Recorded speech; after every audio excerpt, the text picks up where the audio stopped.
हम लोग जो टॉपिक्स पढ़ रहे हैं वो कंपोनेंट ऑफ ब्लड पढ़ रहे हैं। तो कंपोनेंट ऑफ ब्लड में देखे थे ब्लड प्लाज्मा एंड सेल्स, ठीक है। तो ब्लड प्लाज्मा के बारे में डिटेल से हो गई है क्लास।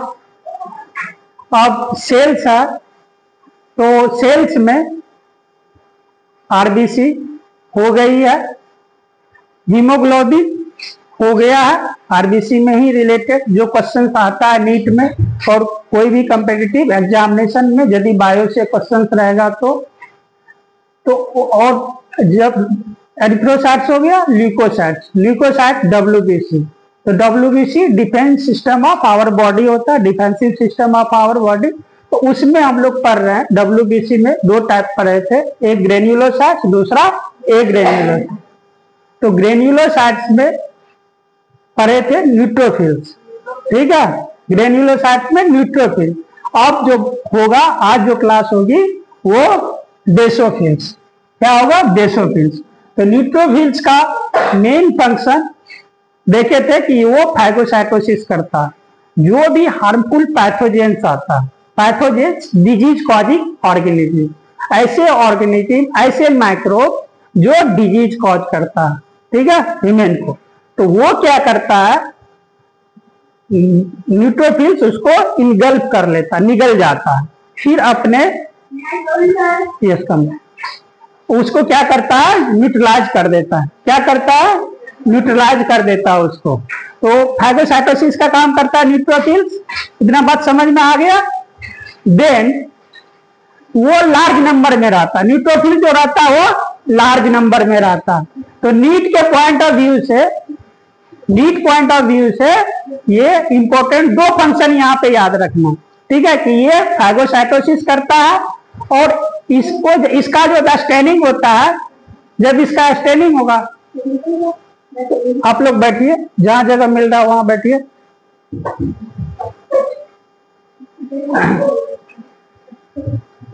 उसको ऑफ करो और जो पॉज करो।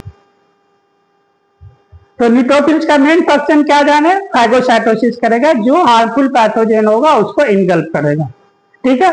दूसरा नीट के पॉइंट ऑफ व्यू से कि यदि स्टेनिंग करेंगे, यदि न्यूट्रोफिल्स का स्टडी करेंगे, माइक्रोस्कोपिक एग्जामिन करेंगे, तो उससे पहले उसको स्टेनिंग किया जाएगा। जैसे सैंपल में ब्लड लिए, ठीक है, अब ब्लड में यदि न्यूट्रोफिल्स का स्टडी करेंगे तो फिर स्टेनिंग करना होगा स्लाइड पे। तो उसमें आप लोग न्यूट्रोफिल्स में क्या न्यूट्रल डाई यूज करते हैं, नहीं एसिडिक नहीं बेसिक, ठीक है, उसमें डाई यूज करते हैं। किसके लिए? न्यूट्रोफिल्स के लिए। अब आया बेसोफिल्स। दो क्वेश्चन वहां के लिए इंपॉर्टेंट है नीट पॉइंट ऑफ व्यू से। अब बेसोफिल्स, बेसोफिल्स में ये लिस्ट न्यूमरस होगा, यानी लेस नंबर होगा, उसके कंपेरेटिवली कम होगा। कम कितना होगा? देखो 0.5 से 1% मात्र है, ठीक है, तो उससे कम है। दूसरा नॉर्मल रेंज, जो नॉर्मल रेंज होना चाहिए हेल्दी कंडीशन में, ठीक है, कोई डिजीज कंडीशन नहीं हो, तो क्या होगा, 0 से लेके 300 सेल्स पर माइक्रोलीटर। माइक्रोलीटर का मतलब होता है, जैसे 1 ml का मतलब तो समझ में आ रहा, 1 ml, ठीक है। अब 1 ml इक्वल टू होता है 1000 माइक्रोलीटर, ठीक है, 1000 माइक्रोलीटर। तो आप यहाँ पे है पर माइक्रोलीटर, यदि लीटर में कन्वर्ट करेंगे तो कितना हो जाएगा? 1/1000 माइक्रोलीटर। समझ में आ रहा? अब साइज है 10 to 15 micrometre in diameter. Life span, life span समझ में आ रहा, कितने दिन तक ये जीवित रहेगा? तो 9 to 18 मंथ्स इन माइस। अब देखो यहाँ पे माइस और रैट में क्या डिफरेंसेस है? तो माइस जो होता है वो स्मॉल साइज होता है, यानी 1/4 लगभग होगा रैट का। चूहा तो देखिए, वो चूहा का कितना 1/4 भाग हो, चौथा भाग जो होगा इतना होगा माइस होता, ठीक है, माइस होता। तो सर ये किस लिए यूज होता है? तो रैट और माइस जो होता है वो यूज होता है क्या? ये एक्सपेरिमेंटल मॉडल है, एक्सपेरिमेंट के लिए। यदि लैब में यूज होगा, ठीक है, लेबोरेटरी में यूज होगा, ठीक है, प्रयोगशाला में यूज होगा तो क्या, एक्सपेरिमेंट के लिए। यदि कोई भी टॉक्सिसिटी का स्टडी करेंगे, कोई भी ड्रग डिस्कवरी में, तो ड्रग यदि बना तो फिर उसका टेस्टिंग होगा, तो एज ए मॉडल क्या होगा, सेलेक्ट होगा, रैट, मैच, गुनिया पिग, रेबिट, ये सब सारा यूज होता है एक्सपेरिमेंटल मॉडल। डायरेक्ट ह्यूमन पे नहीं आएगा, इसीलिए प्री क्लिनिकल ट्रायल होता है। क्लिनिकल में आने के बाद पहले प्री क्लिनिकल होता है, तो पहले जानवरों पे प्रयोग करके देखता है, ठीक है। उससे ज्यादा इंपॉर्टेंस है जानवर का लाइफ। वैसे लाइफ तो सबका इंपॉर्टेंस है ना, मायने ही रखता, लेकिन कंपेरेटिवली ह्यूमन का ज्यादा है, तो डायरेक्ट ह्यूमन पे प्रयोग नहीं होता, पहले वो रैट, माइस, रेबिट ये सब पे होता है। देन उसमें सही रहता है, ठीक है, बिकॉज रैट का जेनेटिकली सिमिलरिटी 99% है, ह्यूमन से मिलता जुलता है, तो उस पर जो प्रभाव आएगा वो ह्यूमन पे भी आएगा, जैसे कैंसर सेल्स का। उससे पहले भी देखो ये होता है लेबोरेटरी का या प्रयोगशाला के कि मिनिमम किसी का जान जाए, जैसे मान के चलो रैट को बाद में डायसेक्ट ही किया जाएगा, यदि टॉक्सिसिटी स्टडी होगा तो डायसेक्ट किया जाएगा, उसका लीवर में क्या चेंज आया, उसके लंग्स में क्या आया, उसके ब्रेन में क्या आया, ये सब सारा देखेगा, उसको डायसेक्ट करना पड़ेगा, ठीक है, उसको फिल करना पड़ेगा, फिर वो सारे ऑर्गन जो होगा आइसोलेट करके फिर उसका स्टडी किया जाएगा, तो उसका तो जान जाएगा। तो इसीलिए पहले क्या करते हैं हम लोग, इन विट्रो स्टडी करते हैं सेल लाइन पे। किस पे, सेल लाइन पे, वो प्रयोगशाला में होता है, उसको इन विट्रो स्टडी बोलते हैं। जो और किसी ऑर्गेनिज्म के शरीर के अंदर हो उसको इन विवो स्टडी बोलते हैं, इन वाइवो या इन विवो स्टडी बोलते हैं। समझ में आ रहा है? तो कोई सेल लाइन यूज करते हैं, जैसे हिपैटिक का होगा, लिवर का होगा सेल लाइन, ठीक है, या ब्रेन का सेल लाइन, देखते हैं किस पार्ट को ज्यादा इफेक्ट करता, तो उसी का cell line in vitro culture करके उसी पे एक्सपेरिमेंट पहले करते हैं, उस सेल पे करते हैं। यदि उस पे देख लेते प्रभाव आया, देन क्या करते, पूरे शरीर में कैसा प्रभाव डालता है, फिर उस पे स्टडी करते, देन उस पे सही रहता, फिर वो क्या होगा, ह्यूमन के लिए यूज होगा। समझ में आ गया? तो रैट मैच समझ में आ गया यहाँ पे। अब granules of cytoplasm stained with basic dye, अब देखिए उसमें न्यूट्रल डाई यूज किया जाता है, इसमें बेसिक डाई यानी अल्कलाइन नेचर होगा, ठीक है, बेसिक नेचर होगा। एसिड बेस तो समझ में आता है, तो बेसिक होगा। उस डाई का क्या नाम है, मिथाइलिन ब्लू। लैब में अवेलेबल है मिथाइलिन ब्लू, ये डाई बनाना पड़ता है, तो मिथाइलिन ब्लू।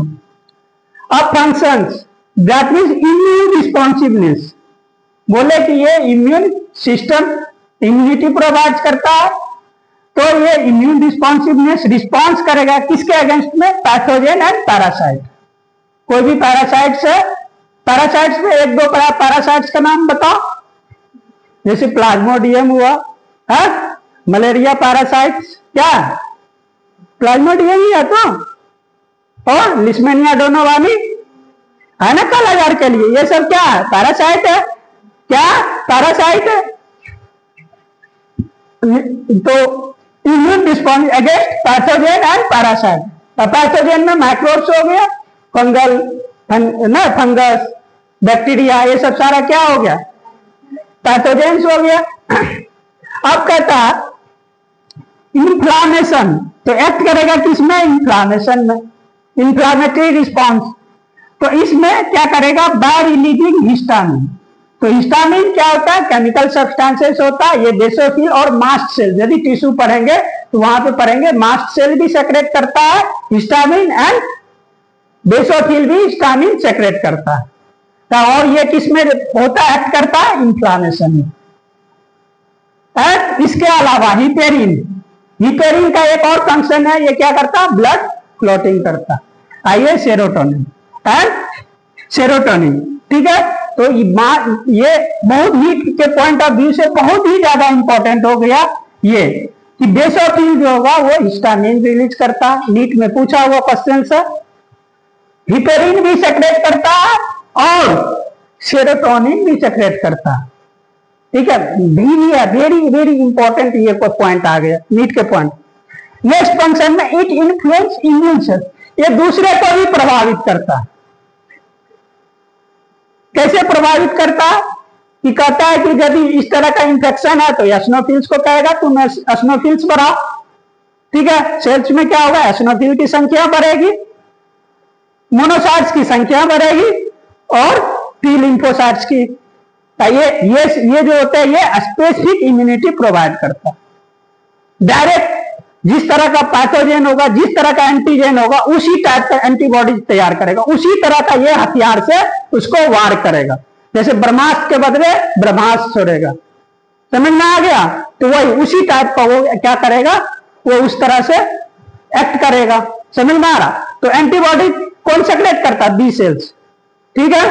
कौन? B sales. बी सेल में पढ़े थे आप लोग, कौन सा सेल्स? बी लिम्फोसाइट्स में प्लाज्मा सेल। प्लाज्मा सेल जो होगा वो एंटीबॉडी रिलीज करेगा, ठीक है। इसमें देखे थे कि इसका अलग मैकेनिज्म है टी सेल्स का, तो T helper cell, cytotoxic cells, ठीक है, वो सेल का पार्टिकुलर वो फंक्शन, ठीक है। समझ में आ गया? इसमें कोई दिक्कत है नहीं, ठीक है। Write down.